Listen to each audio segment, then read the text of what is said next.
everyone, so similar to my last video, I wanted to make an interesting background, I guess, and make the background the focal point of the card. So I found these bits of paper. They were actually together, and what I thought was that was quite cute, and it would be good to kind of use that as the main paper on a card. So what I've done is I've cut it down. Well, originally I cut it down to fit the card base, but then I thought it looked a bit plain like that, so decided to look for a coordinating paper that could be used as a bit of a border, and I came across this paper here, which is double-sided as well, and what I really wanted to do was the purple one was the one that stood out to me first, so I popped that in the background and thought, yep, I quite like the look of that, so that became the cardstock that I was going to use in the background, or the paper that I was going to use in the background. Actually, put that one on here, like so. But then I thought, oh, what about the green paper on the back? Would that work better? And I didn't like it as much, particularly for this paper, because I'm going to do this one as a landscape and this one as a portrait. So I decided that I would stick the green background on the portrait and keep the purple for the landscape, and then that makes the cards look a little bit different. So I did forget to mention in this video, we're going to do two for the price of one. So we're going to do two cards in the one video and just do them side by side. And I thought I'd show you this because it's, I guess, an interesting way to think about card making. The basic design is still going to be the same, but the actual assembly of it will be a little bit different, and the fact that we'll get two cards out of it and they will look a little bit unique or different. So what I'm going to do with this one is pull out some of the supplies. So I'm going to pull out very similar supplies. So I've got these tags that I had cut previously from one of the Amy Tan dies. I've got the happy word that I seem to be using a lot of, so I wanted something glittery on here, so this big star will be on the other card. And then what I think I'm going to look at is maybe some baker's twine and a couple of these chipboards.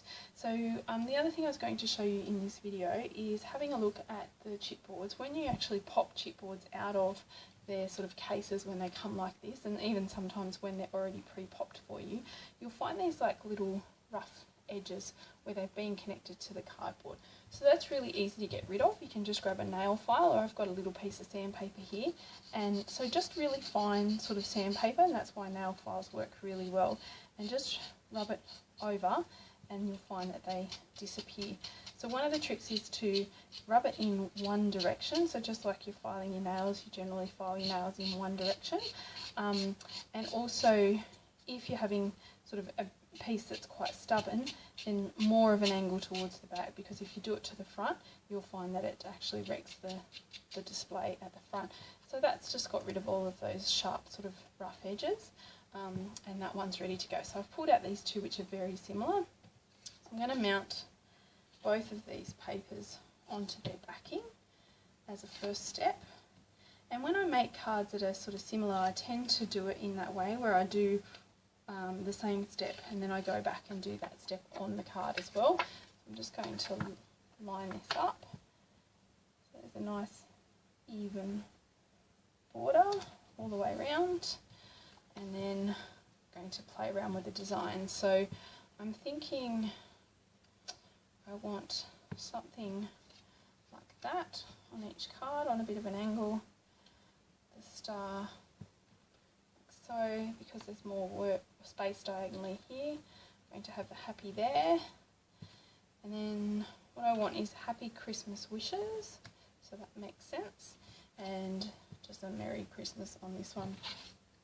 So it looks a little bit plain at the moment, so I'm just pulling out this little bit of silver thread, and I'm going to thread those through the top of the little tags, so cut that in half.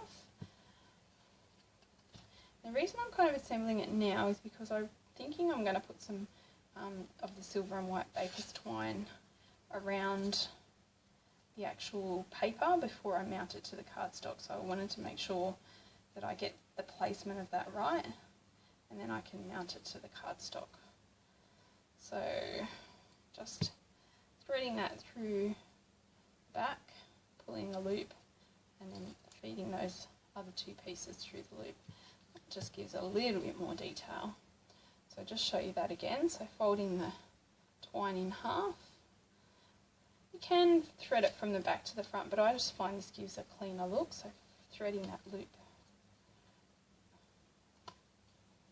through the back, pulling that loop up, and I usually stick my finger in there until I feed through those pieces, and then just pulling that through evenly and nice and tight, and that will go there. So what I'm thinking is some twine on the landscape card, maybe across the bottom, and on the, no, actually maybe down the side. So down the side with this one, so I'll wrap it around a couple of times, and with this one I'm going to do it across the bottom there. So before I assemble everything else, I'm just going to get that in the right spot. So wrap that around. 1, 2, 3. It doesn't matter if you don't get it right where you want it, because you can slide it up the card a little bit later.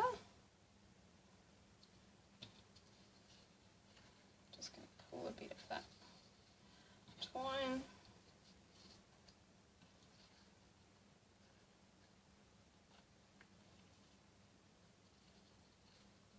And because this is paper rather than cardstock, you do need to be careful that you don't pull it too tight, because you will tear your paper if you try and make it too tight, whereas cardstock is a little bit more forgiving when it comes to that kind of thing.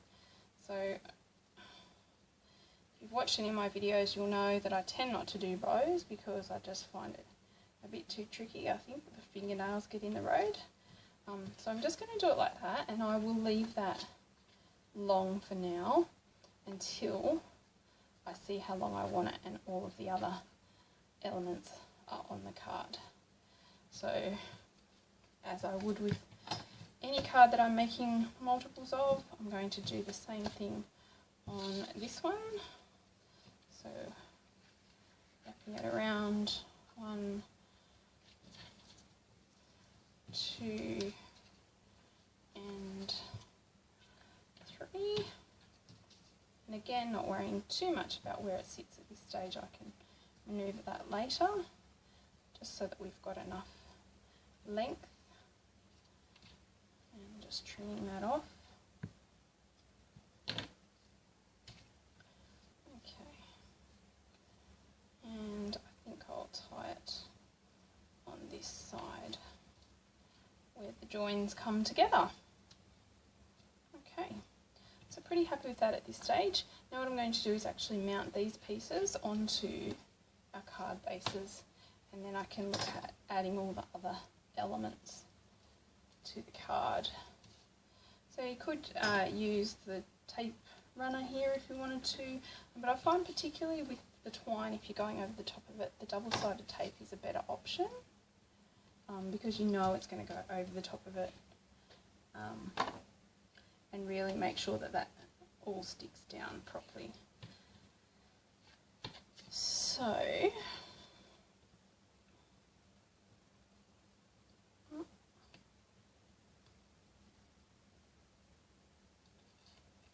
this one is our landscape. So we're just going to, again, make sure we've got even edges all the way around and press that down onto the card. You can see these starting to come together, the idea of 2 different cards that follow the same sort of technique. And as I said, the beauty of all these cards is I'm using up bits of scraps and things that really I don't have full kits for or full collections for, and I'm just trying to use up some of those old supplies as much as possible. So we'll turn this one around. Just a bit of extra tape, I'll fold that back. It doesn't show. And then press that down like so. Now obviously this is going to be way too long, so I'm just going to trim that at this point, and I may trim it a little bit further, but that one I'll just leave for now. So we've got our Merry Christmas sentiment there. I'm actually going to trim that down even further.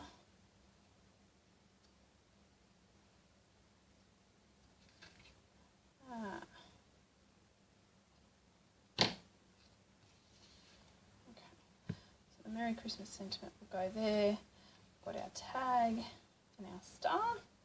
I'm pretty happy with all of that. I think I'm going to stick the tag flat, and then the star I'm going to give some dimension to. So you could make a bit more, or create a bit more interest with this tag by running ink around the edges and embossing with silver. You might have seen me do that in one of the other videos that I did using this tag, but I'm quite happy, I think, to keep it fairly simple, because it's really sort of a background element on this particular card. So off to the side, and I'm going to add some dimension to this star. Now these foam squares don't have a lot of dimension or height to them, so they will add a little bit of dimension, but they're not really going to sit up off the page like some brands do. So probably my go-to ones, because they are sort of not too bulky on cards, but I do every now and then just go and grab something with a bit more dimension for it. So just going to run our tape down there, and just wondering if that might actually go better up the top here or down the bottom. Yeah, no, I think I like it down the bottom. So never really decide anything until it's stuck, but yeah, okay, quite happy with that. Again, I might do some fake stitching around the edges there, but we'll see how we go. Okay, I'm going to trim this one down now. I think that is definitely longer than I would like. Okay, then we're going to put our tag onto the card. Just put that along the bottom.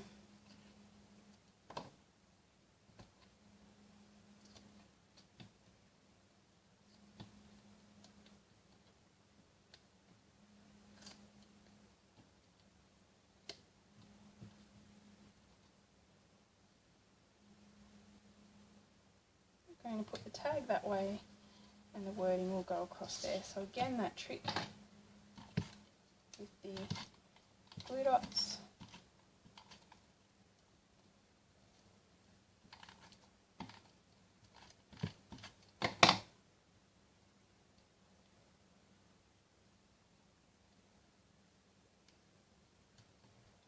Like so. And tape.